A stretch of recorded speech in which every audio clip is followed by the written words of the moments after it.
خواتین و حضرات السلام علیکم۔ آج ہم بات کریں گے ہائی بلڈ پریشر کے حوالے سے۔ ہائی بلڈ پریشر کو ہم کہتے ہیں خاموش قاتل۔ اس کی کوئی علامت نہیں ہوتی،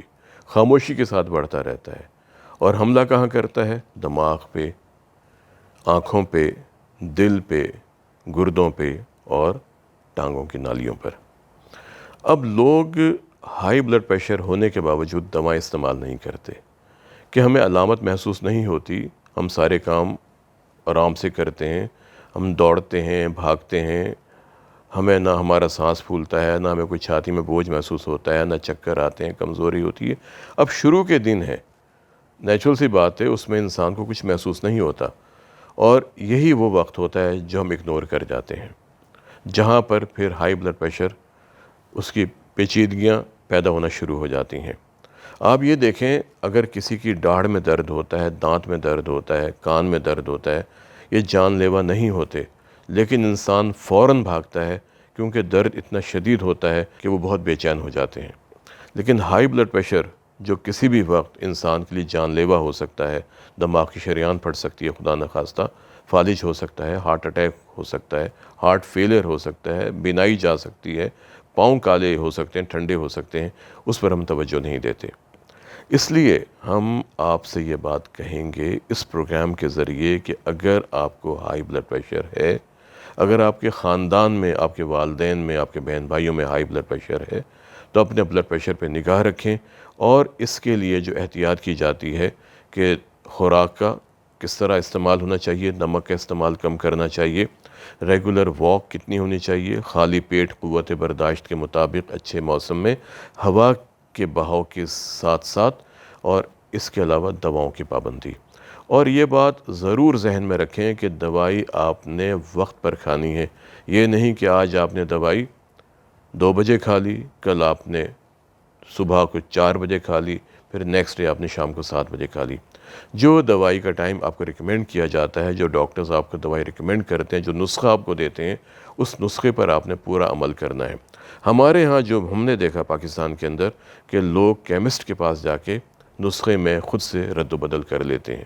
اور جب وہاں سے دوائیں لے کے آتے ہیں، جتنی دوائیں دی گئی ہوتی ہیں ان میں سے تقریباً 1 یا 2 دوائی لے کے آ جاتے ہیں اور وہ اس کا استعمال شروع کر دیتے ہیں، اور نتیجہ یہ ہوتا ہے کہ ان کا بلڈ پریشر کنٹرول نہیں ہوتا اور اس میں اتار چڑھاؤ آتا رہتا ہے، جو انسان کی صحت کے لیے بہت نقصان دہ ہوتا ہے۔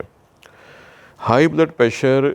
کے بارے میں بڑے مسکنسیپشنز ہیں کہ اس کی وجہ سے ہم پرابلم میں چلے جاتے ہیں، اگر ہم اس کی دوائی استعمال کریں گے، دوائیں لگ جائیں گی اور اس سے پھر ہمارا نظام خراب ہو جائے گا، ہم کام نہیں کر سکیں گے، ہمیں تھکاوٹ ہوگی، ہمیں چکر آئیں گے۔ یہ ساری باتیں ایسی ہیں جو اگر آپ کو محسوس بھی ہوں دوائیں استعمال کرنے کے بعد، اگر چکر آتا ہے، پاؤں پہ سوجن آتی ہے یا آپ کو خشک کھانسی آتی ہے، تو اپنے ڈاکٹر کے پاس جائیں، ان سے ڈسکس کریں۔ بعض ہائی بلڈ پریشر کو کنٹرول کرنے والی ادویات، ان سے یہ ہو سکتا ہے، تو ہم ان دواؤں کو ایڈجسٹ کر دیتے ہیں۔ یہاں پر ایک اور بات میں آپ سے شیئر کرنا چاہوں گا کہ اگر خاندان میں کسی کو ہائی بلڈ پریشر ڈائگنوز ہو گیا ہے تو اور وہ دوائیں استعمال کر رہے ہیں، ڈاکٹرز نے انہیں ریکمینڈ کر دیں کہ آپ یہ دوائیں استعمال کریں، اب اسی خاندان میں اگر بہن کو، بھائی کو یا کسی اور کو ہائی بلڈ پریشر ڈائگنوز ہو جاتا ہے، تو عام طور پہ یہ کہا جاتا ہے کہ جو صاحب پہلے دوائی استعمال کر رہے ہوتے ہیں کہ یہی دوائی آپ استعمال کر لیں بغیر ڈاکٹر کے پاس گئے، اور اس سے آپ کو فائدہ ہو جائے گا۔ کیونکہ ایک بات آپ ذہن میں رکھیں، بعض ہائی بلڈ پریشر کی دوائیں جو ہم ریکمینڈ کرتے ہیں ان کی وجہ سے سانس کی نالیوں میں رکاوٹ آ سکتی ہے، دمے کی کیفیت پیدا ہو سکتی ہے۔ کچھ لوگوں، ہر انسان کو ہر دوا نہیں دی جا سکتی،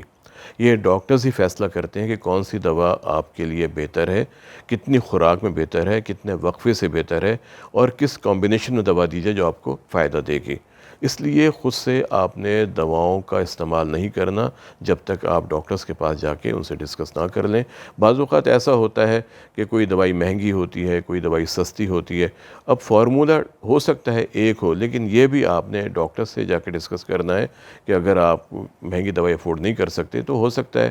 جنیرک سیم وہی اور آپ کو دے دی جائے، تاکہ آپ کا بلڈ پریشر کنٹرول ہونا چاہیے۔ بس یہ بات آپ ذہن میں رکھیں کہ آپ نے اپنی خوراک کا خیال کرنا ہے، جیسے میں نے آپ سے پہلے کہا نمک کا استعمال کم کرنا ہے، سبزیوں کا استعمال زیادہ کرنا ہے، پھلوں کا استعمال زیادہ کرنا ہے، مرغن غذاؤں سے پرہیز کرنا ہے، اپنی نیند پوری لینی ہے، کم از کم 8 گھنٹے کی نیند آپ کی پوری ہونی چاہیے۔ اسی طرح آپ کی سیر بہت ضروری ہے، جتنا آپ سیر کریں گے، جتنا آپ گہرے گہرے سانس لیں گے وہ آپ کے لیے بہت فائدہ مند ہوتے ہیں، اس سے بلڈ پریشر کنٹرول کرنے میں کافی مدد ہوتی ہے۔ اور دواؤں کی پابندی، آپ پاکستان میں ہیں، آپ پاکستان سے باہر ہیں،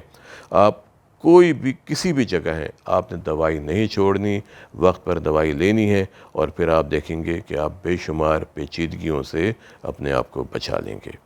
آج کے لیے اتنا ہی، اگلے پروگرام میں کسی اور موضوع پر آپ سے انشاءاللہ بات ہوگی۔ السلام علیکم۔